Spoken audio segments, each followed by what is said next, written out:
आप सभी का बहुत बहुत धन्यवाद मुझे इतना वार्मली इनवाइट करने के लिए आज के सेशन में।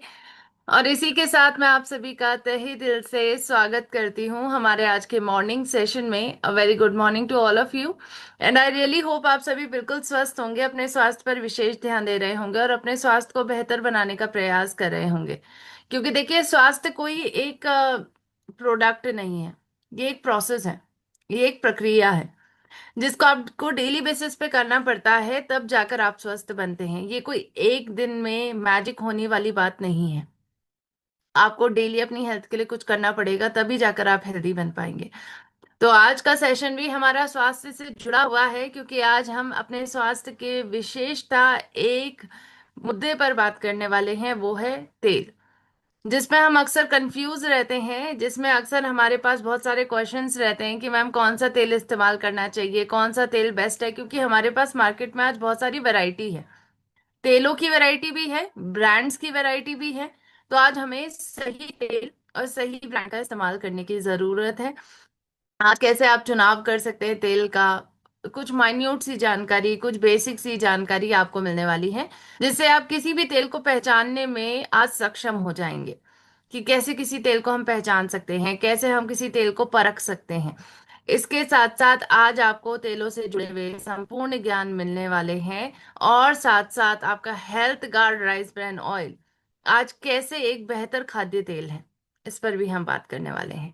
सो आई रियली होप आज के सेशन के लिए आप तैयार होंगे। पेन और कॉपी रखना बेहद जरूरी है, ताकि महत्वपूर्ण जानकारियों को नोट डाउन किया जा सके, ताकि हम आपसे बातचीत कर सकें, आपको देख सकें, आपसे इंटरेक्शन अच्छा हो हमारा।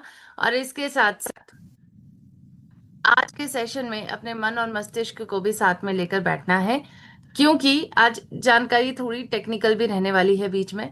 तो हो सकता है कि थोड़ा सा यहाँ पर आपको समझने की जरूरत पड़े, इसलिए पहले से ही सेशन में बने रहें। अब आइए चलते हैं, सेशन की विधिवत शुरुआत करते हैं। और आप सभी से अनुरोध करूंगी कि एक अच्छी सी मुस्कुराहट के साथ आज के सेशन की शुरुआत की जाए। और मुस्कुराहट के साथ सेशन की शुरुआत करेंगे तो आपको अपने आप ही अंदर से अच्छा महसूस होने लग जाएगा। ओके, तो इसी के साथ एक मुस्कुराहट के साथ सेशन की विधिवत शुरुआत करते हैं। आप सभी का मैं पुनः तहे दिल से स्वागत करती हूँ आज के सेशन में। मेरा नाम है निधि रावत और मैं हूँ आपकी हेल्थ केयर ट्रेनर, आप सभी के बीच में उपस्थित हुई हूँ एक नई जानकारी के साथ। और आप सभी को मैं बताना चाहूंगी कि आज खाद्य तेलों पर संपूर्ण ज्ञान हमें मिलने वाला है, संपूर्ण जानकारी हमें मिलने वाली है। भारत में कौन कौन से खाने पकाने के तेल हैं और कौन से आज हमारे लिए बेस्ट हैं, इस पर हम बात करेंगे। इसके साथ साथ पहले हम थोड़ा सा बात करते हैं, जो जानकारी अक्सर हम जानते हैं तेलों के ऊपर, क्या वो जानकारी सही है या गलत, इसको परखेंगे हम। सबसे पहली मिथ, सबसे पहला भ्रम जो हम सभी ने सुना है, कई लोगों ने व्हाट्सएप फॉरवर्ड के माध्यम से सुना होगा, कि रिफाइंड तेल नहीं खाना चाहिए। और इसी के चलते कई लोगों ने रिफाइंड तेल को त्याग भी दिया और वो कच्ची घानी अनरिफाइंड तेल का इस्तेमाल कर रहे हैं। अब हमें बात यहीं पे समझने की जरूरत है कि क्या रिफाइंड तेल खाना चाहिए कि नहीं खाना चाहिए। पहले हम यही समझेंगे, तब जाकर हम तेलों के ऊपर बात करेंगे ना। क्योंकि सबसे बेसिक तो यही है कि एक रिफाइंड तेल होता है और एक अनरिफाइंड तेल होता है, दो कैटेगरी है आपके पास। तो आपको कौन सा तेल खाना चाहिए, रिफाइंड की अनरिफाइंड खाना चाहिए। अब हमने जो सुना है, सुनी हुई बातों पर विश्वास करेंगे तो सुनी हुई बातें तो यही कहेंगी कि आपको रिफाइंड तेल नहीं खाना चाहिए। पर साइंस क्या कहती है, डॉक्टर्स क्या कहते हैं, और लॉजिक क्या कहता है। देखिए, लॉजिक क्या कहता है उसको समझने के लिए एक एनालॉजी को समझ लीजिए। अगर मैं आपको ये ग्लास पानी का दूं, जिसमें आपको दिखाई दे रहा है कि बहुत गंदा पानी है, मटमैला पानी है, पीला पानी है, इसमें इतने सारे गंदगी है, इतने सारे घास फूस आपको दिखाई दे रही है। अगर मैं कहूं कि ये पानी आपको पीना है, क्या आप पियेंगे इस पानी को? बिल्कुल भी नहीं पियेंगे। आप कहेंगे कि मैम, बिल्कुल, आप कहेंगे कि मैम हम इस पानी को कैसे पी सकते हैं, तो गंदा पानी है, ये मुझे बीमार कर देगा। इवन हमारे घरों में जब पानी आता है, तो वो ऑलरेडी रिफाइन होके, प्रोसेस होके, फिल्टर होके आता है। फिर भी हम अपने घर में फिल्टर और आरओ रखते हैं आज के वक्त में, ताकि हमारा पानी अच्छे से फिल्टर हो सके और हमारी बीमार होने की जो परसेंटेज है वो बिल्कुल जीरो हो सके। तो जब आप इतनी सतर्कता पानी के साथ बरत रहे हैं, तो तेलों के साथ प्रॉब्लम नहीं होनी चाहिए। क्योंकि तेल भी तो एक प्रकार का लिक्विड है, जिसको खर्ची फॉर्म में जब निकाला जाता है तो इसमें कई प्रकार की गंदगियां मौजूद होती हैं। इसके अंदर बहुत सारे कंटामिनेंट्स होते हैं, और अगर आप इन गंदगियों को हटाएंगे नहीं तेलों से तो वह तेल खाने योग्य नहीं होते हैं। इसीलिए तेलों को रिफाइनिंग की प्रक्रिया से होते हुए लेके जाया जाता है ताकि इसके अंदर की सभी गंदगियों को हटा दिया जाए। तो आज हमें रिफाइंड तेल खाना है कि नहीं खाना, ये बात authorities, food safety standard authority of India या फिर हमारे भारत के बड़े बड़े डॉक्टर्स कहते हैं कि रिफाइंड तेल बिल्कुल सेफ है और आपको रिफाइंड तेल का ही इस्तेमाल करना चाहिए। सो आई रियली होप आप सभी को ये कंसेप्ट क्लियर हुआ होगा। कई लोगों ने ये बात अगर सुनी है यस। कि रिफाइंड तेल कि नहीं खाना है, आज आपको रिफाइंड तेल ही खाना है, और ये बात हमें बिल्कुल क्लियर रखनी है। अब यस। दूसरे भ्रम की तरफ, यस सर, अब दूसरे भ्रम की तरफ बढ़ते हैं कि हमने ये भी सुना है मैम कि तेल खाने से मोटे होते हैं। अब तेल खाने से मोटे होते हैं तो हम तो बिल्कुल तेल नहीं खाएंगे, हम तो बिल्कुल फैट नहीं खाएंगे। और कई लोग अक्सर ऐसा करते भी हैं, जब उनका मोटापा बढ़ जाता है तो वो zero oil zero fat diet की तरफ बढ़ते हैं। आपने सुना भी होगा, आजकल ट्रेंडिंग है ये कि हम जीरो ऑयल डाइट पे हैं, जीरो फैट डाइट पे हैं। लेकिन क्या आपको बिल्कुल तेल त्याग देना चाहिए? क्या ये सही अप्रोच है? अब आपको मैं बताना चाहूंगी, ये जो लाइन है ना, ये अधूरा सच है। तेल खाने से मोटे होते हैं, लेकिन तभी आप मोटे होते हैं जब आप अत्यधिक मात्रा में खाते हैं। आप अगर अपने शरीर के अनुसार तेल खाते हैं तो वह आपके शरीर की जरूरत है। तो तेल अगर हम बात करें तो आप इसको जीरो नहीं कर सकते, क्योंकि ये आपके शरीर की जरूरत है, और एक न्यूनतम मात्रा में आपको तेल की जरूरत होती ही होती है। क्योंकि तेल के माध्यम से हमें मिलते हैं फैट, और फैट हमारे शरीर में इसलिए जरूरी है क्योंकि कुछ इंपॉर्टेंट विटामिन सिर्फ और सिर्फ तेल में घुलनशील होते हैं। अगर आपकी बॉडी में तेल या फैट, आपके खाने में तेल या फैट नहीं होगा, तो ये विटामिन भले ही आपके खाने में क्यों ना मौजूद हो, आपके शरीर में नहीं लगने वाले हैं। Vitamin A, vitamin D, vitamin E, vitamin के, ये चारों प्रकार के फैट ये चारों प्रकार के विटामिन सिर्फ और सिर्फ फैट में ही घुलनशील होते हैं। और इसीलिए बहुत जरूरी है कि आप कम से कम न्यूनतम मात्रा में तो अपने शरीर में फैट और ऑयल जरूर लाएं, और उसके लिए खाने में आपको तेल का इस्तेमाल करना पड़ेगा। इसके साथ साथ आपको ये भी बताना चाहूंगी कि तेल या फिर फैट के माध्यम से आपके मस्तिष्क का क्रियान्वय अच्छे से होता है, क्योंकि मस्तिष्क के अच्छे से क्रियान्वय करने के लिए एक इसेंशियल फैटी एसिड्स की जरूरत है, जिनको हम ओमेगा 3 और ओमेगा 6 कहते हैं, और इसका सबसे बड़ा स्रोत तेल होता है। तो आज बहुत जरूरी है कि आप सभी अपने शरीर को ये सभी पोषण दें, और इन पोषण की जरूरत पूरी करने के लिए आपको तेल की जरूरत है। तो आप कभी भी zero oil zero fat diet की तरफ नहीं बढ़ सकते हैं। एक न्यूनतम मात्रा में ही भले तेल लीजिए, लेकिन वो न्यूनतम मात्रा क्या है इस पर भी हम बात करेंगे। और ये बात आईसीएमआर एनआईएन ने भी अपनी 2024 की नई डाइटरी गाइडलाइन में बता रखा है कि तेल हमारे शरीर के लिए बेहद जरूरी होता है, इसका इस्तेमाल करना जरूरी है। लेकिन उन्होंने एक और बात कही कि तेल को बार बार गर्म करके मत खाइए, क्योंकि अगर आप बार बार ऐसा करते हैं तो तेल के अंदर जो खाने के पदार्थ रह जाते हैं वो टॉक्सिसिटी पैदा करते हैं, प्लस तेल के अंदर के न्यूट्रिशन खत्म हो जाते हैं। तो आज तेल को बार बार गर्म करके नहीं खाना है, और इसके साथ साथ तेल को एक न्यूनतम मात्रा में लेना, अपने डेली बेसिस पे अपनी डेली डाइट का इसको हिस्सा बनाना बहुत जरूरी है। अब आप सभी के मन में एक प्रश्न आ रहा होगा, मैम ये न्यूनतम मात्रा कितनी होती है, कितनी हमारे शरीर की जरूरत है, इसको हम कैसे पहचाने? क्या इसके कोई मानक हैं? और अब इसी मानक पर हम बात करने वाले हैं। तेलों पर दो सही ज्ञान, दो प्रश्नों पर हम बात करने वाले हैं, कितना तेल खाना है और कौन सा तेल खाना है जिसपे सबसे ज्यादा महाभारत छिड़ी है। तो आइए पहले हम पहले प्रश्न पर बात करते हैं, कितना तेल खाना है। एक न्यूनतम मात्रा हर व्यक्ति के शरीर के लिए आखिर कितनी है और कितनी हमारी जरूरत है?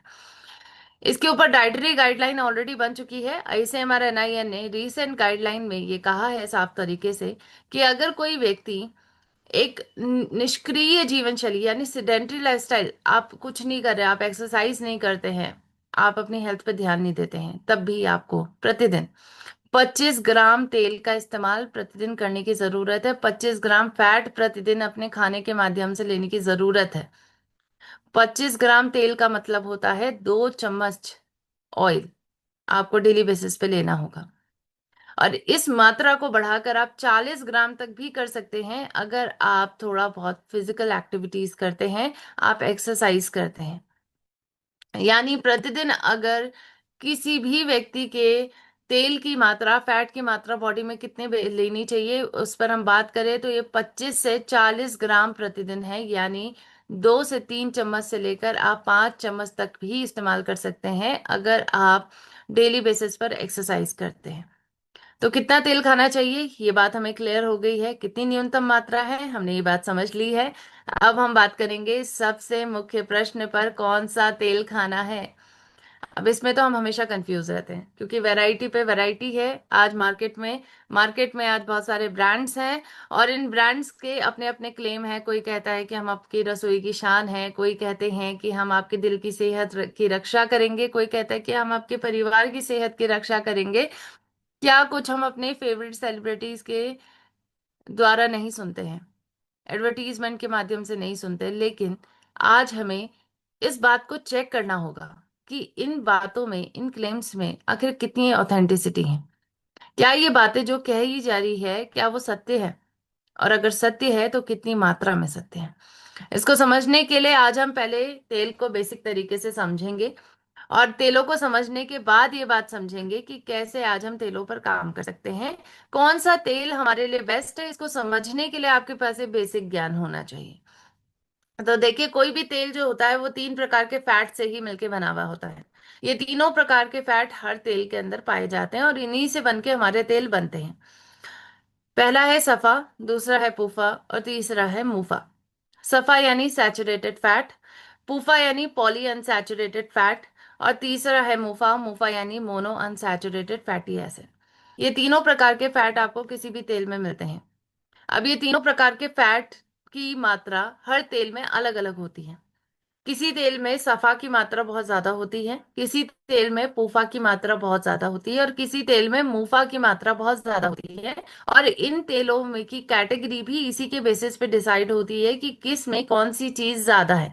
उसी के बेसिस पर उनके गुण बनते हैं, उनकी क्वालिटीज बनती हैं। तो जो सफा युक्त तेल होते हैं, ऐसे तेलों की प्रकृति मानी जाती है कि ये आपके शरीर में अच्छे और बुरे दोनों कोलेस्ट्रॉल को बढ़ा देते हैं।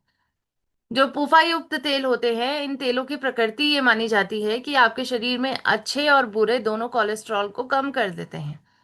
और मुफा युक्त तेलों की प्रकृति ये है कि ये आपके शरीर में अच्छे कोलेस्ट्रॉल पर कोई प्रभाव नहीं डालेंगे, लेकिन बुरे कोलेस्ट्रॉल को कम कर देंगे। अब एक एक करके इन तीनों तेलों में देखते हैं कौन कौन से तेल आते हैं और क्या इनके प्रोज और कॉन्स हैं, इनको भी हम समझेंगे। सबसे पहले पारंपरिक खाद्य तेल, देसी घी, जो हमारे घरों में बहुत सालों से, बहुत पहले से इस्तेमाल होते जा रहे हैं। इसको हम पारंपरिक खाद्य तेल इसलिए कहते हैं क्योंकि हमारे पूर्वज भी इन्हीं का इस्तेमाल करते थे। खाद्य तेल की श्रेणी में देसी घी का इस्तेमाल बरसों से किया जा रहा है और इस तेल में सफा ज्यादा होता है। अब याद करिए, मैंने आपको अभी भी बताया, जिस तेल में उच्च सफा पाया जाता है वह तेल की प्रकृति है अच्छा कोलेस्ट्रॉल बढ़ेगा। अब ये तो अच्छी बात है क्योंकि बॉडी को अच्छे कोलेस्ट्रॉल की जरूरत है, तो अच्छा कोलेस्ट्रॉल बढ़ना चाहिए। लेकिन आपको मैं ये भी बताना चाहूंगी कि इसके साथ साथ बुरा कोलेस्ट्रॉल भी बढ़ जाएगा। आपके अंदर एलडीएल, वीएलडीएल, ट्राइग्लिसराइड्स ये सब बढ़ जाएंगे और इसकी वजह से आज प्रॉब्लम हो रही है। आज भारत में कई लोगों को दिल की बीमारी है और भारत में दिल की बीमारी को एक एपिडेमिक घोषित किया गया है। यानी ये सिर्फ भारत में ही, इंडियन सब कॉन्टिनेंट में ही ये ज्यादातर बढ़ती जा रही हैं परेशानियां। दिल की बीमारी आज चरम पर है, सबसे ज्यादा मृत्यु इसकी वजह से हो रही है और इसके पीछे का मुख्य कारण आज हमारा तेल भी है। जो लोग पारंपरिक खाद्य तेलों का इस्तेमाल कर रहे हैं, देसी घी का इस्तेमाल कर रहे हैं, आज उनके शरीर की वर्कआउट करने की क्षमता इतनी नहीं है क्योंकि हम इतनी एक्सरसाइज कर भी नहीं रहे। क्या हम अपने पूर्वजों के अनुसार, उनकी लाइफस्टाइल के अनुसार जी रहे हैं आज के वक्त? नहीं, बिल्कुल भी नहीं। वो तो इतना फिजिकल एक्टिविटी करते थे, कई किलोमीटर चलते थे डेली बेसिस पे, लकड़ी लेने के लिए जाते थे जंगल में, खेतों में काम करते थे, हल चलाते थे, महिलाएं चक्की भी चलाती थी। सभी लोग काफी फिजिकल एक्टिविटीज करते थे और इसी वजह से उनका ये जो बुरा कोलेस्ट्रॉल है वो बॉडी में कैलोरीज इनटेक की तरह कैलोरीज में बर्न हो जाता था। तो उनकी बॉडी में कभी बुरा कोलेस्ट्रॉल जमता नहीं था और इसी वजह से उनको दिल की बीमारी कभी हुई नहीं। लेकिन हमारा लाइफस्टाइल अब इतना बदल चुका है कि आज के वक्त में पैदल चलना भी हमारे लिए आज एक बहुत बड़ा मैजिक है। हमें लगता है कि हम कभी कभी पैदल चलते हैं तो अरे आज हम वॉक पर निकले हैं। आज हमें पैदल चलने के लिए भी एक पर्टिकुलर वक्त निकालना पड़ रहा है, तब हम पैदल चल रहे हैं। तो यानी मान के चलिए कि स्थिति हमारी काफी खराब है जब हम फिजिकल एक्टिविटीज वर्कआउट पर बात करते हैं, और इसी वजह से आज बुरा कोलेस्ट्रॉल जब बॉडी में बढ़ता जा रहा है, तो ये बुरे कोलेस्ट्रॉल के कारण आपकी दिल की बीमारियां बढ़ रही हैं। और इसीलिए आज अगर आप अभी भी देसी घी का इस्तेमाल करते हैं और आपकी लाइफस्टाइल बिल्कुल निष्क्रिय है, आपकी लाइफस्टाइल में आप ज्यादा फिजिकल वर्कआउट नहीं करते हैं, तो देसी घी का इस्तेमाल करना आज आपके लिए बहुत नुकसानदायक हो सकता है। तो आज इसका इस्तेमाल नहीं करना है, लंबे टाइम तक आपके दिल की सेहत के लिए खराब है। अब आइए बात करते हैं दूसरे प्रकार के तेल, जो है उच्च पुफा वाले तेल, जिनमें पुफा की मात्रा ज्यादा होती है। इसमें आपके कुछ तेल आते हैं, स्पेशली करडी का तेल, सूरजमुखी का तेल, सोयाबीन का तेल, आप देखते हैं काफी घरों में इस्तेमाल होता है, मक्की का तेल, कपास का तेल। अब इन सब में आप अगर चार्ट में देखेंगे तो पुफा की मात्रा ज्यादा है, इसीलिए इनको हम पुफा युक्त तेल कहते हैं। अब देखिए, इस पे भी अध्ययन हुआ 1980s 90s में। पूफा युक्त तेलों के बारे में पता चला और इस पर अध्ययन होना शुरू हुआ। जब शॉर्ट टर्म स्टडी की गई, अल्पविधि में, ये देखा गया कि ये तेल तो हमारे शरीर में बुरे कोलेस्ट्रॉल को कम कर रहे हैं। और इसी के चलते साइंटिस्ट ने कह दिया कि आपको यही तेल इस्तेमाल करना चाहिए, पूफा युक्त तेल, क्योंकि आज ये आपके शरीर में बुरे कोलेस्ट्रॉल को कम कर देंगे। और इसी के चलते क्या हुआ कि लोगों ने 1980s 90s में बहुत ज्यादा पूफा युक्त तेल खाया। आप देख रहे होंगे कि कई घरों में 20 सालों से 30 सालों से सोयाबीन का तेल इस्तेमाल हो रहा है। सबसे ज्यादा सोयाबीन का तेल ही हम इस्तेमाल करते थे, रिफाइंड तेल सोयाबीन का। और इसी के चलते धीरे धीरे करके आपके शरीर में बुरा कोलेस्ट्रॉल तो कम हो गया। लेकिन जब इस पर लॉन्ग टर्म में स्टडी हुई तो साइंटिस्ट ने पाया कि आपके शरीर में ये अच्छे कोलेस्ट्रॉल को भी कम कर रहा है। और इसी वजह से आगे चलकर आज के वक्त में आप ये देख रहे हैं, जो व्यक्ति 40-50 की उम्र में है, कॉमनली उनको जोड़ों में दर्द की परेशानी शुरू हो चुकी है, क्योंकि लंबे वक्त तक पूफा युक्त तेलों का इस्तेमाल करके आज उनका अच्छा कोलेस्ट्रॉल कम हुआ है और उनके जोड़ों में परेशानियां आने लग गई हैं। तो आज आप देख रहे हैं ना कि भारत में 5 में से 1 भारतीय को अर्थराइटिस है, गठिया है। ये गठिया क्यों हुआ है? क्योंकि पूफा युक्त तेलों का लंबे वक्त तक इस्तेमाल किया गया है, ये भी इसके पीछे का एक मुख्य फैक्टर है। और इसीलिए आज हम पूफा युक्त तेलों का इस्तेमाल भी ज्यादा वक्त तक नहीं कर सकते हैं, यह हमारी सेहत को खराब करेगा। अब हम बात करते हैं, हमारे पास तीसरा ऑप्शन है उच्च मुफा वाले तेल। उच्च मुफा वाले तेलों में आते हैं 3 प्रकार के तेल: सरसों का तेल, कैनोला ऑयल और जैतून का तेल। अब उच्च मुफा वाले तेलों की प्रकृति क्या थी, याद करिए। बुरा कोलेस्ट्रॉल कम करेंगे, अच्छे पर कोई प्रभाव नहीं डालेंगे। अब आप कहेंगे कि मैम यही तो चाहिए था, प्रॉब्लम दोनों में यही थी। चलो, ये अच्छे कोलेस्ट्रॉल को बढ़ाएगा नहीं लेकिन घटाएगा तो नहीं, तो अब हमें यही इस्तेमाल करने चाहिए। अब एक एक करके देखते हैं कि क्या ये तेल हमारे लिए फिट है। सरसों का तेल। सरसों का तेल आपने सुना होगा कोविड-19 में, जब स्पेशली कई लोगों ने सरसों के तेल का इस्तेमाल करना शुरू करा, क्योंकि उस वक्त एक न्यूज हमें आई कि सरसों के तेल से हमारी बॉडी में बुरा कोलेस्ट्रॉल कम हो रहा है, अच्छे कोलेस्ट्रॉल पर कोई प्रभाव नहीं डाल रहा, और इसीलिए सभी लोगों ने आंख बंद करके सरसों के तेल का इस्तेमाल करना शुरू करा। अब ये तथ्य तो सही था, लेकिन हमने सरसों के तेल की जानकारी और नहीं लेने की कोशिश की। हमने ये देखने की कोशिश नहीं की कि यार सरसों के तेल में और भी चीजें होती हैं जिससे हमें आज नुकसान पहुंच सकता है। और इसी के चलते आज कहीं ना कहीं देखिए ये हमारी खामियां हैं, इसी के चलते आज हमारी हेल्थ खराब हो रही है, क्योंकि हमें अधूरी जानकारी है। तो सरसों के तेल पर बात करते हैं, आपको बताना चाहूंगी अच्छा तेल है, लेकिन प्रॉब्लम एक ही है। प्रॉब्लम है, इरूसिक एसिड नाम का एक टॉक्सिक कंपोनेंट इसके अंदर पाया जाता है, और वो भी अत्यधिक मात्रा में पाया जाता है। 35 से 55% तक आज इरूसिक एसिड की मात्रा तेलों में मिल रही है। और भारत के ये जो सरसों के तेल है, जब इसको बाहर के देशों में निर्यात किया जाता है तो साफ तरीके से लिखा जाता है, इसके कंटेनर पे लिखते हैं कि केवल और केवल बाहरी उपयोग के लिए इस्तेमाल करें, इसको आप खाने के लिए यूज नहीं कर सकते। आप सोचिए कि खाने के लिए आप इसको यूज नहीं कर सकते, बाहरी उपयोग के लिए यूज कर सकते, ये साफ तरीके से इसके कंटेनर पे लिखा जाता है। क्योंकि यूरोपीय खाद्य नियम ने बिल्कुल स्ट्रिक्ट तरीके से ये बात कही है कि अगर किसी तेल के अंदर, खाद्य तेल के अंदर इरूसिक एसिड 5% से ज्यादा है तो वह तेल खाने योग्य नहीं है, उसको सलाह नहीं दी जाएगी। और इसीलिए इन कंटेनर्स के बाहर पे ये लिखा रहता है। पर हमारे भारत में क्या आपने कभी देखा कि सरसों के तेल के बाहर पे ये लिखा हो कि सिर्फ बाहरी उपयोग के लिए इस्तेमाल करें, खाने के लिए यूज नहीं कर सकते? नहीं। बिल्कुल नहीं देखा है हमने। क्यों? क्योंकि हमारे भारत में कोई ऐसा नियम बना ही नहीं है। आज सभी कंपनियां अपने अनुसार, अपनी कंफर्टेबिलिटी के अनुसार आज विज्ञापन को छाप रही हैं, लेकिन लोगों की हेल्थ का ध्यान नहीं रख रही हैं। ये डिस्क्लेमर देना चाहिए लेकिन नहीं दे रही हैं। और इसी के चलते आज हमारा स्वास्थ्य खराब हो रहा है। इरूसिक एसिड जहां 5% तक कैपिंग की गई है, आप सोचिए हम 35 से 55% तक इरूसिक एसिड डेली बेसिस पे ले रहे हैं। तो क्यों ना आज हम इस तेल को बंद करें। आपको बताना चाहूंगी, इसके ऊपर आजकल बहुत सारे न्यूज़पेपर आर्टिकल्स भी आ रहे हैं। डॉक्टर रघुवंशी जी ने बताया कि दिल की बीमारी भी आज कहीं ना कहीं सरसों के तेल से जुड़ी है। भले ही आपके बॉडी में ये बहुत ज्यादा मात्रा में आज ट्राइग्लिसराइड नहीं बढ़ाएगा, बुरा कोलेस्ट्रॉल नहीं बढ़ाता ये, लेकिन आज इसकी वजह से आपका दिल की मांसपेशियां काम करना बंद कर जाती हैं। जी हाँ, इरूसिक एसिड आज एक ऐसा टॉक्सिक है जिसके कारण ज्यादा से ज्यादा लोगों को पेस मेकर लग रहे हैं। आपने सुना भी होगा पेस मेकर्स के बारे में। पेस मेकर हमारी दिल की धड़कनों को बनाए रखते हैं, हमारी मांसपेशियों को क्रियान्वित रखते हैं। तो जो काम नेचुरली होना चाहिए, अब वो एक डिवाइस के माध्यम से किया जा रहा है। तो आज इसीलिए बहुत जरूरी है कि हम सरसों के तेलों का इस्तेमाल ना करें। सरसों के तेल के कारण गॉल ब्लैडर का कैंसर भी होता है। तो आज ये रिस्क भी इससे जुड़ा हुआ है, इसीलिए सरसों के तेल का इस्तेमाल हम लंबे वक्त तक नहीं कर सकते हैं। अब हमारे पास कौन सा ऑप्शन है? अब दो और ऑप्शन है, कैनोला ऑयल और जैतून का तेल, जिसको हम ऑलिव ऑयल भी कहते हैं। अब कैनोला ऑयल को देखते हैं पहले। कैनोला ऑयल एक ऐसा सरसों का तेल है जिसके बीजों को थोड़ा सा जेनेटिकली मॉडिफाई किया गया और ऐसा बनाया गया कि इसके अंदर इरूसिक एसिड की मात्रा 5% से कम पाई जाए। अब आप कहेंगे कि मैम यही तो प्रॉब्लम थी सरसों के तेल में, तो अब हमें कैनोला ऑयल यूज करना चाहिए। लेकिन आपको बताना चाहूंगी, कैनोला ऑयल हम भारतीयों के लिए नहीं बना है। ये बना है उन लोगों के लिए जो खाने को फ्राई करके नहीं खाते हैं। ये बना है उन लोगों के लिए जो खाने पे तड़का मार के नहीं खाते हैं।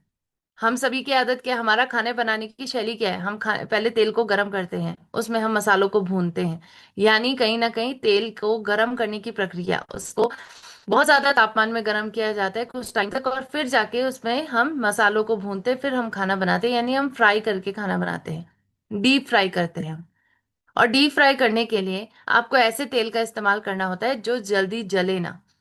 लेकिन कैनोला ऑयल जल्दी जल जाता है। इसके पोषक तत्व जल्दी खत्म होते हैं क्योंकि इसमें ओमेगा 3 उच्च मात्रा में मिलता है। और इसी वजह से इन तेलों को डीप फ्राई करने के लिए सलाह नहीं दी जाती है, क्योंकि अगर सोचिए ये तेल जल गया, इसके पोषक तत्व खत्म हो गए, तो हम तेल क्यों यूज कर रहे हैं? पोषक तत्व के लिए ही तो कर रहे हैं। तो आज कैनोला ऑयल भी हम भारतीय इस्तेमाल नहीं कर सकते। अब आता है जैतून का तेल, ऑलिव ऑयल। अब देखिए, हमने भारतीय पाश्चात्य संस्कृति से काफी कुछ सीखा, और वो है ऑलिव ऑयल भी। ऑलिव ऑयल के बारे में हमने देखा कि फॉरेनर्स यूज करते थे, तो हमने भी इसका इस्तेमाल करने लग गए। ऑलिव ऑयल अच्छा होता है, लेकिन सिर्फ फॉरेनर्स के लिए अच्छा होता है। क्यों? क्योंकि वो खाने को डीप फ्राई करके नहीं बनाते हैं। आपने देखा होगा कि वो तेल को ऊपर से डालते हैं और ऐसे ही खा लेते हैं अपने खाने को। वो फ्राई नहीं करते, और करते भी हैं तो बहुत हल्का करते हैं। पहले तेल नहीं डालते हैं, बल्कि पहले अपनी सब्जियों को डालते हैं और फिर ऊपर से तेल डाल के फटाफट उनको गर्म करके खा लेते हैं। यानी कहीं ना कहीं आज जैतून के तेल का भी प्रॉब्लम सेम है। इसके अंदर भी स्मोक पॉइंट कम है। ये तेल जल्दी जल जाएगा और आप इसको डीप फ्राई करने के लिए यूज नहीं कर सकते। तो जो लोग ऑलिव ऑयल को, जैतून के तेल को डीप फ्राई करने के लिए यूज कर रहे हैं, आपको बताना चाहूंगी इसके अंदर से आपको किसी भी प्रकार का कोई पोषण नहीं मिलने वाला। क्योंकि आप अगर डीप फ्राई करके खाना बना रहे हैं तो जैतून का तेल यूजलेस है। इसके माध्यम से कोई आपको पोषण नहीं मिलेंगे। सबसे कम स्मोक पॉइंट ऑलिव ऑयल का होता है। ये तेल सबसे पहले जल जाता है। तो इसीलिए बहुत जरूरी है कि हम आज इसका भी इस्तेमाल ना करें। अब हमारे पास ऑप्शन क्या बचे? अब आप कहेंगे मैम मेजरली जो हम जानते थे सब ऑप्शन तो कट आउट हो गए। अब कौन सा सही ऑप्शन है, इस पे बात करने से पहले मैं आपको एक गाइडलाइन दिखाना चाहूंगी। आईसीएमआर एनआईएन ने अपने 2005 की डाइटरी वर्कशॉप में कहा है कि डाइटरी फैट की नई सिफारिशों को उन्होंने लेकर आए हैं। उन्होंने कहा कि किसी भी तेल में अगर सफा मुफा पूफा का ये सही बैलेंस है, तो वह तेल सबसे बेस्ट तेल है। सफा का उन्होंने प्रोपोर्शन बताया है, 27 से 33% तक पाया जाना चाहिए। पूफा 27 से 33, और मुफा 33 से 40। ओमेगा 3 ओमेगा 6 5 से 10% तक पाया जाना चाहिए। अगर किसी तेल में इतना पाया जाता है तो वही तेल हमें इस्तेमाल करना चाहिए, क्योंकि उसको हम संतुलित तेल कहेंगे। अब इस चीज को अपनाने के लिए हमने दोबारा अपना दिमाग लगाया और हमने सोचा कि चलो तेल बदल बदल कर इस्तेमाल करें। लेकिन आप ही सोचिए, आपने एक बार देसी घी यूज करा, उसके बाद आपने सोयाबीन का तेल, उसके बाद आपने सरसों का तेल। क्या आपको एक ही वक्त पर जो सही वसा का संरचना है, जो सही मुफा पूफा सफा का सही बैलेंस है, वो एक ही वक्त पर मिल पाएगा? नहीं मिल पाएगा। बिल्कुल। बिल्कुल नहीं मिल पाएगा। कभी आपको देसी घी में सफा ज्यादा मिल जाएगा, कभी आपको सोयाबीन में फूफा ज्यादा मिल जाएगा, यानी एक वक्त पर जो प्रोपोर्शन चाहिए वो आपको नहीं मिलेगा। और इसीलिए आपको चाहिए एक संतुलित तेल, एक प्राकृतिक संतुलित तेल जिसमें सफा मुफा पूफा का सही बैलेंस मिल जाए, जिसमें आपको कुछ ना करना पड़े बल्कि प्रकृति ने सब कुछ बना बना कर आपको दिया हो। और वही तेल आज हमारे बीच में ऑलरेडी है। जी हाँ, एक ऐसा तेल मौजूद है जो पूरी तरीके से संतुलित है। इसको हम राइस ब्रान ऑयल कहते हैं, जो भूरे चावल की भूरी परत से निकाला गया है। और आज डाइटरी सिफारिशें जो फैट पर बनाई गई हैं, तेलों की वसा के फैक्टर पर बनाई गई हैं, आज उससे पूरी तरीके से मेल खाता है। आपको बताना चाहूंगी कि सफा की मात्रा जो 27 से 33% तक पाई जानी चाहिए, राइस ब्रान ऑयल में 24% सबसे आस पास पाई जाती है। जो पूफा के अंदर 27 से 33% तक पाया जाना चाहिए, वहीं राइस ब्रान ऑयल में 34% तक पाया जाता है, यानी सबसे पास है। और पूफा की मात्रा 33 से 40% तक पाई जानी चाहिए, और इसमें 42% तक पाई जाती है। आप मान के चलिए कि इतने पास अगर कोई भी अभी तक आया है इस डाइटरी सिफारिश के, तो वो केवल और केवल राइस ब्रान ऑयल है। इसमें साथ में आपको एड ऑन चीजें भी मिलती हैं। आपको विटामिन ई मिलता है, टोकोट्रानॉल, टोकोफेरॉल और ऑरिजिनॉल भी आपको साथ में मिल रहा है। तो ये प्लस एड ऑन ऐसी चीजें हैं जो आपकी सेहत को बेहतर से बेहतर बनाने में मदद कर देती हैं। तो आज हमें ऐसे ही राइस ब्रान ऑयल का इस्तेमाल करना है। आपको बताना चाहूंगी कि राइस ब्रान ऑयल के अंदर सबसे ज्यादा मात्रा में स्मोक पॉइंट भी पाया जाता है। यानी स्मोक पॉइंट का मतलब क्या होता है? देखिए, वो तापमान होता है जिसमें तेल जलने लग जाए और उसका पोषक पोषक तत्व जल्दी खत्म हो जाए। तो तेल अगर लेट में जलेगा, इसका मतलब उसका स्मोक पॉइंट सबसे ज्यादा होगा। और आपको मैं बताना चाहूंगी, इस चार्ट को देखिए, सबसे पहले ऑलिव ऑयल आता है, यानी सबसे पहले ये तेल जल जाएगा। दूसरा सोयाबीन का तेल, तीसरा कैनोला ऑयल, चौथा पीनट ऑयल, तीसरा ग्रेप सीड ऑयल, और सबसे ज्यादा अगर आपको किसी में स्मोक पॉइंट मिलता है तो वो राइस ब्रान ऑयल है। तो राइस ब्रान ऑयल आपको इस्तेमाल करना चाहिए। हम भारतीयों के लिए ही ये बना है, क्योंकि डीप फ्राई करके हम इसमें अपने खाने को बना सकते हैं। इसी प्रकार से उच्चतम एंटीऑक्सीडेंट इसमें मिलता है। आप यहाँ देखिए, चार्ट में सबसे ऊपर पे देखने को मिलेगा, एंटीऑक्सीडेंट सबसे ज्यादा राइस ब्रान ऑयल में मिलता है, और स्पेशली जो फिजिकल रिफाइनिंग के माध्यम से बनाया गया है। तो राइस ब्रान ऑयल एक प्राकृतिक रूप से संतुलित तेल है, जिसमें सफा मुफा पूफा का सही बैलेंस प्रकृति ने ही दिया है। तो क्यों ना हम इसका इस्तेमाल करें और आज इसके माध्यम से अपने आप को स्वस्थ बनाएं। अब एक और प्रश्न हमारे मन में आता है, क्योंकि राइस ब्रान ऑयल तो अलग अलग कंपनी बना रही है, अलग अलग ब्रांड्स के आपको मिलते हैं, तो कौन सी कंपनी का राइस ब्रान ऑयल लेना सही रहेगा मैम? अब हमें इस बारे में बताइए। अब देखिए, कंपनियां तो बहुत सारी हैं, लेकिन हमें कंपनियों के बनाने के तरीके को भी जानना होगा ना। देखिए, आज अगर कोई कंपनी अंतर्राष्ट्रीय मानकों के अनुसार इस तेल को बना रही है, तो आज वो कंपनी सबसे बेहतर है। आज अगर कोई कंपनी आपको इतनी सारी क्वालिटीज अपने तेल में दे रही है जिस पर हम बात करेंगे, तो वो आज कंपनी बेस्ट है। और एक आज भारत की ऐसी ही कंपनी है जो उच्चतम श्रेणी का एडिबल ऑयल भारत में बना रही है, उच्चतम श्रेणी का राइस ब्रान ऑयल भारत में बना रही है, और वो है एपी ऑर्गेनिक्स लिमिटेड धुरी। भारत की सबसे हाईएस्ट एक्सपोर्टर, जी हाँ, सबसे ज्यादा निर्यात करने वाली कंपनी है ये, जो भारत के अलावा विश्व भर में भी राइस ब्रान ऑयल का निर्यात करती है। आपको याद होगा, जब मैंने आपको चार्ट दिखाया तो चार्ट में कहा कि फिजिकल रिफाइनिंग की प्रक्रिया से जो राइस ब्रान ऑयल बनता है उसमें सबसे ज्यादा मात्रा में ओरिजिनॉल होता है। और आपको बताना चाहूंगी कि इस कंपनी के पास, एपी ऑर्गेनिक्स लिमिटेड धुरी के पास, अपनी खुद की पेटेंटेड टेक्निक है, और ये फिजिकल रिफाइनिंग के माध्यम से ही इस तेल को बनाते हैं। यानी सबसे ज्यादा मात्रा में ओरिजिनॉल अब आपको मिलने वाला है। इसके साथ साथ इस कंपनी के जो चेयरमैन हैं, इस कंपनी के जो फाउंडर हैं, doctor A R Sharma ji, उनको ऑलरेडी 4 बार नेशनल अवार्ड से सम्मानित किया गया है, क्योंकि उन्होंने एक बेहतर टेक्नोलॉजी को भारत में इजाद किया, और इस राइस ब्रान ऑयल को आज पूरे विश्व भर में भारत के माध्यम से पहुंचा रहे हैं। यानी भारत का नाम विश्व भर में रोशन कर रहे हैं। तो आज जरूरी है कि हम इस राइस ब्रान ऑयल का यूज करें, क्योंकि आपको मैं बताना चाहूंगी अंतर्राष्ट्रीय फूड सेफ्टी के स्तर की जो बड़ी बड़ी टेक्नोलॉजीज हैं उनका यूज करके इस तेल को बनाया जा रहा है। आज इस तेल का निर्माण बेस्ट फूड सेफ्टी के अंतर्राष्ट्रीय मानकों को पूरा करते हुए पूरा किया जा रहा है। बेस्ट टेक्नोलॉजी यूज की जा रही है। ऑलरेडी इसमें नाइट्रोजन जनरेशन प्लांट यूज किया जाता है जो तेल को एक इनर्ट इन्वायरमेंट देता है, जिसके कारण तेल में किसी भी प्रकार का कोई केमिकल रिएक्शन होने की संभावना जीरो हो जाती है। हाई एफिशिएंसी मेटल ट्रैप जो ये इंश्योर करते हैं कि तेल हमेशा जिस कंटेनर में रहे वो हमेशा बंद रहे, ताकि ऊपर से किसी भी प्रकार की कोई भी दूषित पदार्थ इसके अंदर ना जाए, कंटेमिनेशन की मात्रा जीरो हो। और तीसरा इसमें एक सिस्टम है जो है थर्मोसाइफन सिस्टम। आप में से कई लोगों ने जिन्होंने फैक्ट्री विजिट की होगी उन्होंने ये सिस्टम जरूर देखा होगा। बिल्कुल, अशोक सर यस ने यहाँ मैम। पर। Yes ma'am. बिल्कुल। तो यहाँ पर फैक्ट्री विजिट पे आप जाते होंगे तो थर्मोसाइफन सिस्टम आपको स्पेशली देखने को मिलता है, और ये सिस्टम बहुत बेहतरीन सिस्टम है।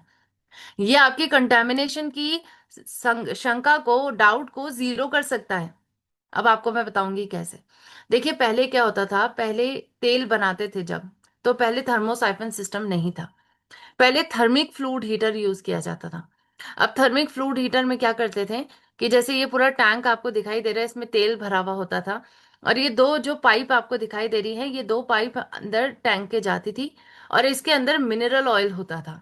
ये जो पाइप आपको दिखाई दे रही है, इसमें पहले पेट्रोलियम या मिनरल ऑयल का यूज करके तेल को गर्म किया जाता था। अब कई बार ऐसा हुआ कि इन पाइप में डैमेज हो गया, ये अंदर का मिनरल ऑयल पेट्रोलियम लीक होके आपके खाद्य तेल के साथ मिल गया, और इसके कारण बड़ी बड़ी त्रासदियां आई।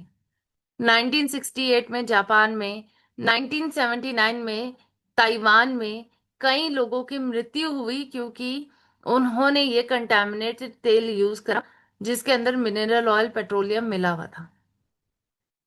यानी आज ये कंटेमिनेशन की जो शंका है, डाउट है, वो कई लोगों को हो सकता है, और इसकी वजह से कई लोगों की मृत्यु हो सकती है।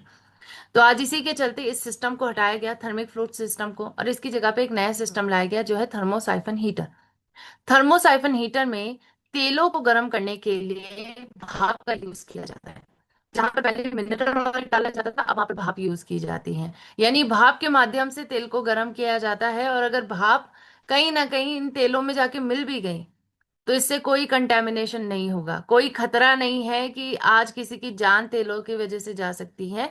और इसीलिए हमें थर्मोसाइफन हीटर का इस्तेमाल करना है। और आपको बताना चाहूंगी कि ये कंपनी ऑलरेडी थर्मोसाइफन हीटर का ही इस्तेमाल कर रही है, और इसी के माध्यम से तेल बना रही है। आज कई international accreditations gamma original, sorry, health guard oil को मिल चुके हैं। आपको बताना चाहूंगी ये कंपनी ऑलरेडी आईएसओ सर्टिफाइड है, एचएसीसीपी सर्टिफाइड है, हलाल सर्टिफिकेशन, कोशर सर्टिफिकेशन जैसे कई सर्टिफिकेशन इस कंपनी को मिल चुके हैं। और इसके साथ साथ एक और बात, कि भारत के अलावा आज कई देश ऑलरेडी इसका इस्तेमाल कर रहे हैं। लगभग 30 से भी ज्यादा देशों में हेल्थ गार्ड ऑयल को निर्यात किया जा रहा है, और आज वहां पर इसका काफी यूज होता है। क्यों? इसकी डिमांड बहुत ज्यादा है, क्योंकि एक बेहतर तेल है ये। आप देखिए, कनाडा, नीदरलैंड, ऑस्ट्रेलिया, इसराइल और ऑस्ट्रेलिया जैसे बड़े बड़े देशों में इसकी डिमांड है, क्योंकि ये तेल आज एक बेहतर क्वालिटी का तेल है। भारत में ही नहीं बल्कि विश्व भर में एक बेहतर क्वालिटी के तेल के रूप में इसको माना जा रहा है। तो आज विश्व के सबसे largest producer of rice bran oil है ये कंपनी। सबसे ज्यादा निर्यात करने वाली कंपनी है राइस ब्रान ऑयल को भारत में। और इसी के चलते आज एपी ऑर्गेनिक्स लिमिटेड धुरी के माध्यम से निर्मित health guard rice bran oil हमारे विश्व भर में तो ये बहुत प्रचलित है। हमारे भारत में आज आरसीएम परिवार में ये काफी प्रचलित है, लेकिन आज भी भारत के कई घर हैं जिनको इसके बारे में नहीं पता है। तो सोचिए, जो चीज बाहर इतनी प्रचलित है, हमारे घर वासी, हमारे भारतवासी उसका इस्तेमाल उतना नहीं कर रहे हैं, क्योंकि इसकी जानकारी की कमी है। तो आज इसीलिए आपको ये जानकारी दी जा रही है कि ताकि आप पहले खुद अपने परिवारों में इसका इस्तेमाल करें, और इसके बाद इसकी सही जानकारी को घर घर तक पहुंचाएं, ताकि भारत पहले इसका इस्तेमाल करे और भारतीय पहले अपने आप को इसके माध्यम से स्वस्थ करें। आज आपको बताना चाहूंगी कि health card rice bran oil सबसे ज्यादा उच्चतम मात्रा में ओरिजिनॉल इसमें मिलता है। पहले 1400 mg था, 100 ग्राम में आपको मिलता था ओरिजिनॉल। अब 1500 mg यानी अपडेट हो चुका है। तो अब आपको 15,000 ppm ओरिजिनॉल यानी 1500 mg पर 100 ग्राम ऑयल में आपको ओरिजिनॉल मिलता है। ओरिजिनॉल के बहुत सारे लाभ हैं। कोलेस्ट्रॉल को कम करता है, हाइपोथायराइडिज्म, शुगर की परेशानी, लीवर की सुरक्षा, पाचन संबंधी परेशानी पर काम करता है। और इसीलिए आज आपको हेल्थ गार्ड ऑयल को लेना होगा, क्योंकि इसमें सबसे ज्यादा मात्रा में ओरिजिनॉल मिल रहा है। अब एक और प्रश्न, क्यों मैम हेल्थ गार्ड? चलो ठीक है, ओरिजिनॉल मिल रहा है, और क्या इसमें खूबियां हैं? इसमें और भी खूबियां हैं। ये ट्रांस फैट फ्री तेल है। जी हाँ, इसमें आपको ट्रांस फैट नहीं मिलता है। ट्रांस फैट क्या होता है? एक प्रकार का बुरा फैट होता है, बैड फैट होता है, और ये आपके शरीर में जमता है। इसकी वजह से कई बीमारियां होती हैं। कोलेस्ट्रॉल बढ़ता है, अल्जाइमर की बीमारी, डायबिटीज, कैंसर, मोटापा, डिप्रेशन, इनफर्टिलिटी जैसी परेशानियां बढ़ती जाती हैं। और इसी वजह से इस पर बातचीत हो रही है। Food safety standard authority of India, विश्व स्वास्थ्य संगठन ने ट्रांस फैट फ्री वर्ल्ड के ऊपर बात की है, और उन्होंने ये क्लेम करा है कि हम पूरे विश्व को ट्रांस फैट फ्री बनाएंगे।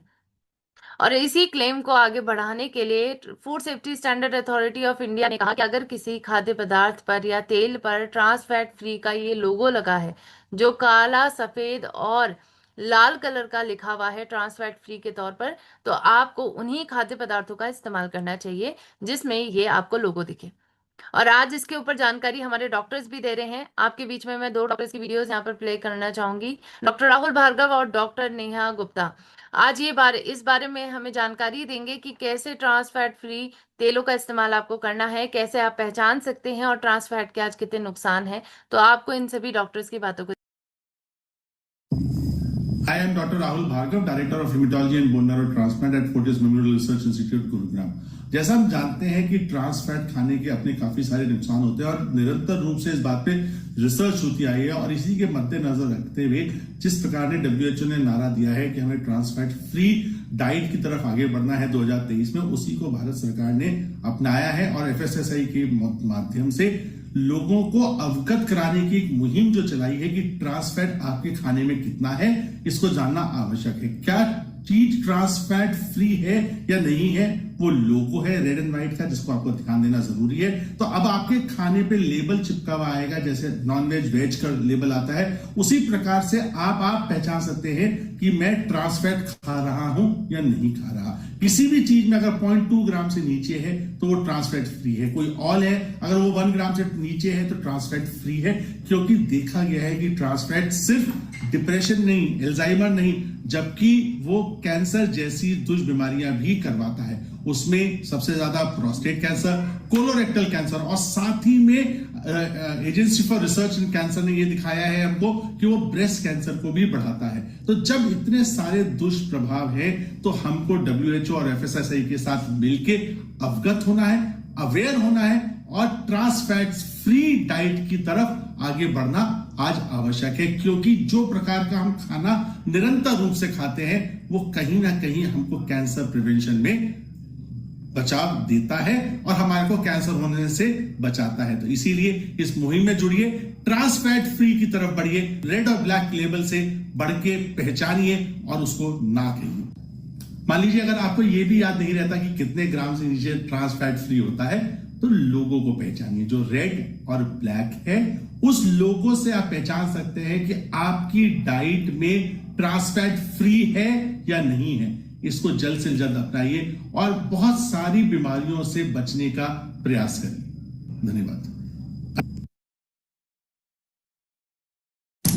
नमस्कार, मैं हूं doctor Neha Gupta, senior infectious diseases physician. आज हम ट्रांस फैट से रिलेटेड कुछ डिस्कशन करेंगे।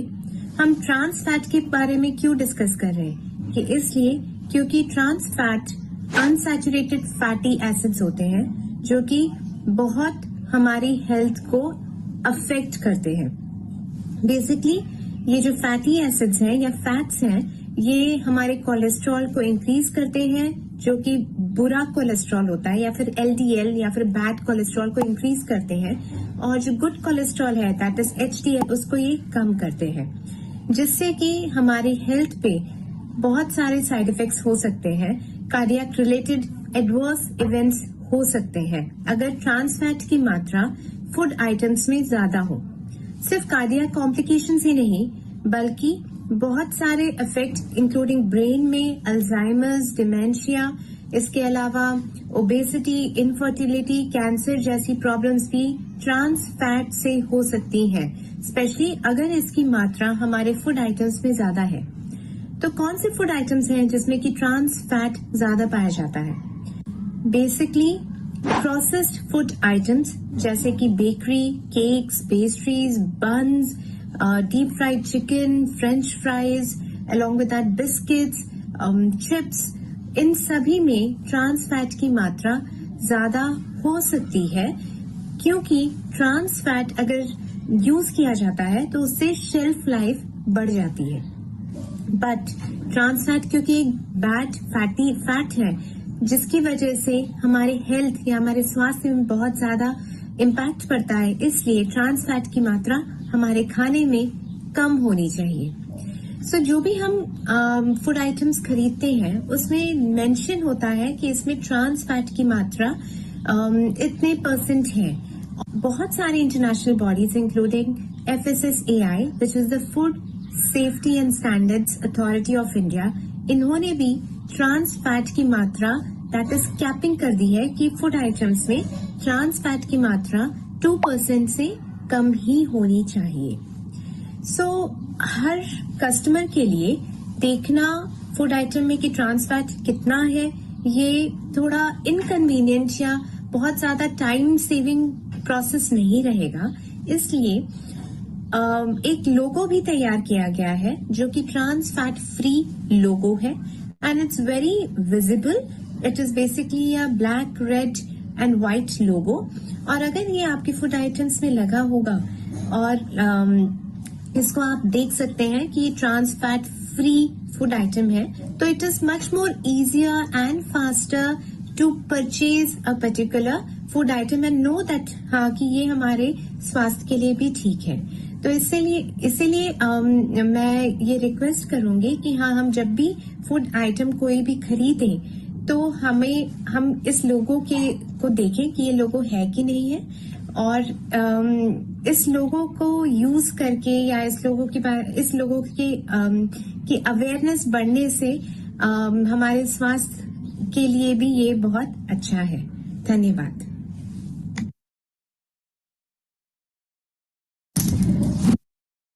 तो आई होप आप सभी ने मैम की बातों को ध्यान से सुना होगा, सर की बातों को ध्यान से सुना होगा। उन्होंने स्पेसिफिकली हमें बताया कि सबसे इजी काम है, हम सभी के लिए एक बहुत कन्वीनियंट काम दिया गया है, वो है ट्रांस फैट फ्री लोगों को पहचानना।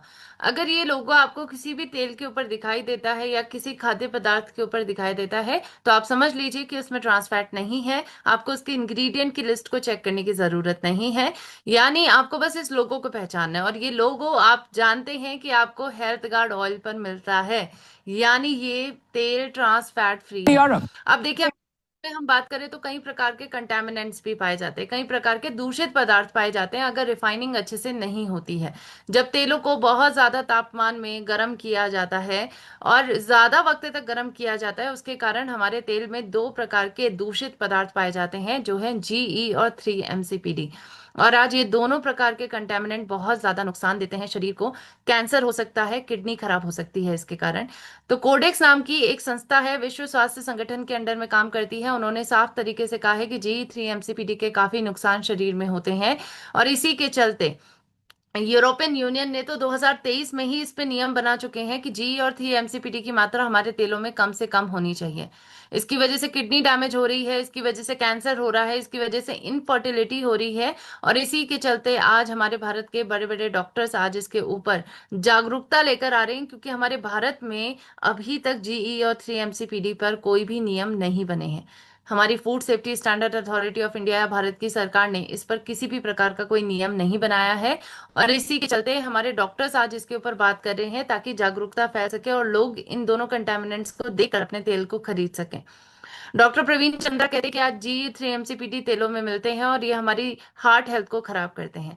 डॉक्टर राहुल भार्गव कहते हैं इससे कैंसर होता है, और डॉक्टर सुशीला कटारिया मैम का कहना है कि ये दोनों कंटेमिनेंट से काफी नुकसान हमारे शरीर पर होता है, और इसीलिए हमारी भारत की बड़ी बड़ी अथॉरिटीज को आज इस बात को मद्देनजर रखना होगा कि ये दोनों कंटेमिनेंट हमारे तेलों में ना हो, ताकि हमारा भारत स्वस्थ हो सके। तो आइए देखते हैं मैम की जो रिव्यूज हैं, आपको ध्यान से Some contamination into the oil by GE or 3-MCPD are also these substances which have been found to be increasing the risk of cancer. And because oil is an integral part, we consume lot, breakfast, dinner, lunch. If something is common, which is salt, and oil. So the right and safe oil is very, very important. And many countries have banned the presence of these molecules into the cooking oil. We also request that Indian authorities which control the food quality should also look into this so that these harmful substances can be minimized or removed from our cooking oils so that people can eat healthy and stay healthy. Thank you very much. तो यहाँ पर आप सभी ने सुना होगा, ma'am कह रहे हैं कि आज ये दोनों प्रकार के कंटेमिनेंट्स को हटाना जरूरी है तेलों से, ताकि हम एक अच्छा खाना खा सकें और हेल्दी खाना खा सकें।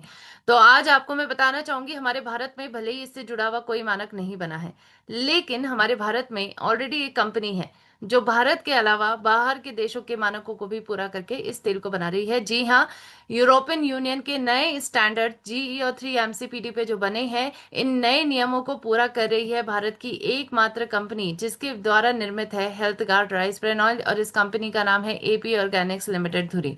आज नए नियम जीई 3 एमसीपीडी पे जो बने हैं, उन नए नियमों का भी पालन करता है और इसके माध्यम से आज आपको स्वस्थ बनाता है। तो बहुत जरूरी है कि आज हम सभी को इस तेल का इस्तेमाल करना है, क्योंकि इसके अंदर सभी वो खूबियां हैं जो हमें चाहिए। सबसे ज्यादा मात्रा में ओरिजिनॉल है, ट्रांस फैट फ्री तेल है, फोर्टिफाइड प्लस तेल है, यानी आज इसमें विटामिन ए और विटामिन डी भी आपको मिलता है, और प्लस आपको इसमें यूरोपियन यूनियन के नए नियम को पालन करने की क्षमता भी मिलती है। तो आज हमारे भारत के बड़े बड़े डॉक्टर्स इसीलिए आज आपको इस तेल को भी रेकमेंड करते हैं। प्लस आपको अगर स्वस्थ बनना है तो 10% आपकी लाइफस्टाइल मदद करेगी, जिसमें तेल आता है, जिसमें स्माइल करने की आदत, 7 घंटे की नींद और हाइड्रेशन रखना, रूटीन चेकअप रखना, और इसके साथ साथ हेल्दी खाना खाना, फल सब्जी ज्यादा खाना और मोटे अनाज का इस्तेमाल ज्यादा करना, एक्सरसाइज डेली बेसिस पे करना। आज ये सभी आदतें आपको स्वस्थ बनाने में मदद करेगी, क्योंकि 90% तो गामा ओरिजिनॉल मदद कर रहा है आज हमें स्वस्थ बनाने में, 10% आज आपकी लाइफस्टाइल मदद करेगी। जब गामा के ऊपर जब भी बात करें, आप 6 पॉइंट्स के माध्यम से बात करें, हमेशा बताइए कि भारत में पहली बार ये प्राकृतिक एंटीऑक्सीडेंट उपलब्ध हुआ है, न्यूट्रास्यूटिकल है, यानी एक भोजन का हिस्सा है, स्वास्थ्य संबंधी परेशानियों की रोकथाम और उपचार में मदद करता है। हजारों वैज्ञानिक अध्ययन और 200 से प्लस क्लिनिकल ट्रायल इस पर हो चुके हैं। भारत के टॉप 23 डॉक्टर्स का समर्थन इसको प्राप्त हुआ है और विश्व रिकॉर्ड होल्डर है। प्लस 2 से लेकर 4 कैप्सूल प्रतिदिन अगर आप लेते हैं तो स्वस्थ और रोग मुक्त बनेंगे। आज गामा ओरिजिनॉल पर छोटी छोटी जानकारी आपको छोटी छोटी वीडियोस में मिल जाएगी, जो सही और सटीक जानकारी को घर घर तक पहुंचाने में मदद करेगी। तो आज forever healthy Vidisha YouTube channel पे जाइए, इन वीडियोस को शेयर करें। हेल्थ गार्ड यूट्यूब चैनल पे कंबाइंड टेस्टिमोनियल की वीडियोस और डॉक्टर की वीडियो इन दोनों चैनल्स पे मिलेंगी। तो आप ये सभी वीडियोस का इस्तेमाल करके सही सटीक जानकारी को घर घर तक पहुंचा सकते हैं। पर एक बात हमेशा ध्यान रखिए, गामा ओरिजिनॉल को हमेशा डॉक्टर की सलाह के अनुसार जो दवाइयों की डोजेस चल रही हैं उसको मेंटेन करना है, यानी गामा ओरिजिनॉल को हमेशा दवाइयों के साथ रेकमेंड करना है, और दवा की डोजेस को मेंटेन करने का काम डॉक्टर का होगा, और उसके लिए हर व्यक्ति को प्रति महीने जांच करवानी होगी। तो गामा ओरिजिनॉल तो आप अपने आप से दे सकते हैं, उसमें डॉक्टर की कोई सलाह लेने की जरूरत नहीं है, लेकिन दवाइयों की डोजेस को कम करने का काम डॉक्टर का रहेगा। सो आई रियली होप आज का सेशन आपको अच्छा लगा होगा, क्योंकि हमने हेल्थ पर पूरी जानकारी प्राप्त की, हमने गामा पर भी थोड़ी बहुत बात की, और स्पेशल बातचीत हमारी ऑयल पर थी। तो ऑयल के ऊपर जो संपूर्ण जानकारी मिली है उसे जीवन में जरूर लागू करें।